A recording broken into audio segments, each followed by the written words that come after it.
Hey, what's up guys? Jack and Matt here with the Toaster Bros, and today we're going to be switching it up and doing a $700 gaming Intel PC. Let's get right into it, shall we? But first, let's hear a word from today's sponsor. This video is brought to you by GVGMall, an online marketplace to gain access to some really awesome discounted game keys and more specifically, Windows 10 licenses. So if you guys use the link in the description down below, type in code TB20, you'll get 20% off your Windows 10 Pro activation key, and then you just take the key that they give you, you type into the Windows 10 activation, and that's it, you have Windows 10 activated. We use GVGMall to buy the Windows 10 keys for a lot of computers. Like all of these computers, we use GVGMall, and it's a very helpful resource that you can use today by using the link in the description down below and also using code TB20 at checkout to save 20%. So let's continue this video.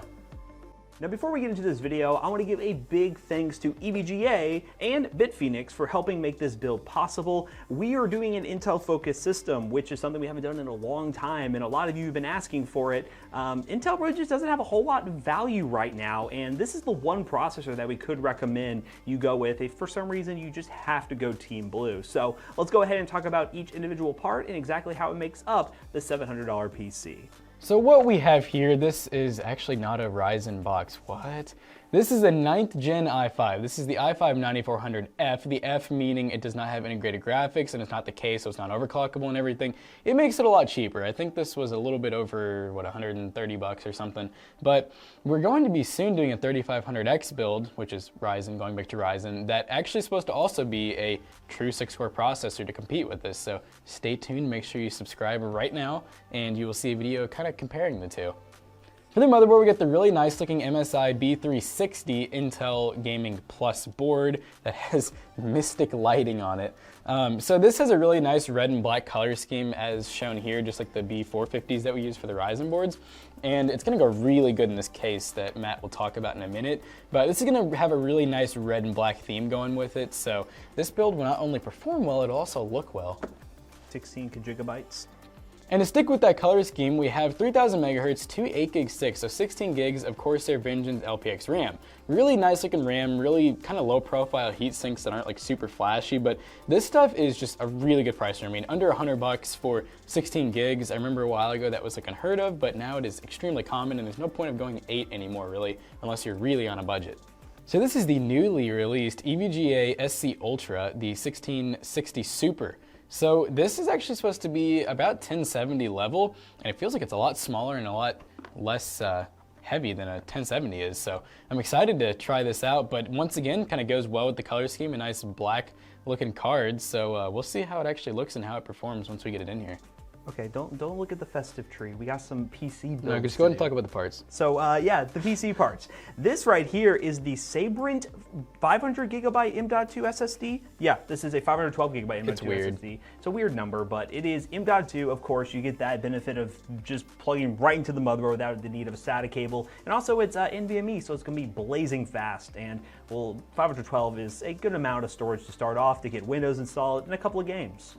And as for the power supply, we are back with Thermaltake with the 430 watt Smart Series power supply. This thing comes in at around 40 bucks, and for power supplies, right now pricing is like really bad. So this is actually a decent value on Amazon with Prime shipping.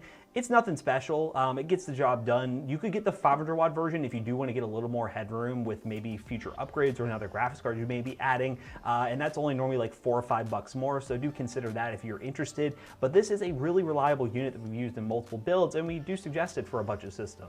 Now we also got to give a big thanks to our friends over at Scythe with their Shuriken low profile cooler. Now this is kind of a weird cooler to feature in a full-size build, but the fact that this is a 9400F and it really doesn't need another cooler, the Intel stock cooler is just so ugly that we just had to put something else on it. And the Shuriken is a pretty respectable price point at around like $34 for the cooler. You can check up-to-date pricing for all the parts in the description down below, but this thing will look really nice and kind of overall improve the quality of this build. You don't have to go with this, but if you do want it, links are down below. Okay, you know what? We got to look at this case right here. Hello. Okay. Oh, sorry, cool. I was looking at the play button. Looking at that play button, it's beautiful, isn't it? But what we have right here is the case from Bitphoenix. This is the Nova TG, TG meaning tempered glass. This comes with this, as you can see, red strip right here, which we were kind of trying to match with the red and black motherboard and everything. But it's a really budget-friendly case, as always, prices down below. But this is a very budget-friendly case for a build. We do have another case that they sent over that you're probably going to see an advertisement for very soon on the channel. But it is a really decent-looking option. It has tempered glass, and it is a full-size case. Well, mid-tower that fits full ATX motherboards. But to add to the color scheme, we got these sleeved cables, sleeved power supply extensions. That's literally what they say. We're kind of taking a little bit of a gamble here. These were only $20. $20 for a full set of red sleeve cables on Amazon with Prime shipping. We'll let you know if these things are any good, if the system boots up, but yeah, 20 bucks to add a really cool effect to your PC is actually, honestly, a no-brainer, especially if you're building a system for around the $700 budget. So how about we go ahead and start building this thing and see what kind of performance we can get.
Alright, so after seeing those benchmarks, you guys could see that this build is pretty much like having a new 1070 with an Intel build. So over 100 FPS in pretty much every game we tested on 1080 settings. So we're actually pretty impressed for the price point.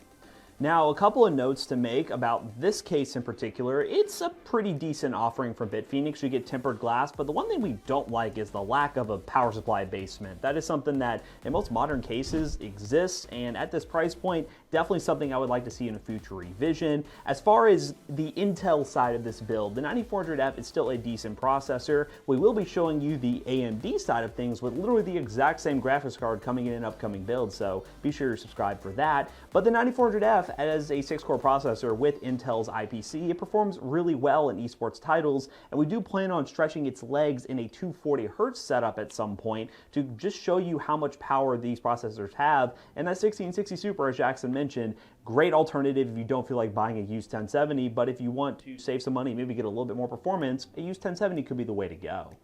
We actually have one of those watt meters over there, so a good investment if you build a lot of computers, because you can actually plug it straight into that. It tells you exactly how much wattage it pulls, amperage, voltage, everything.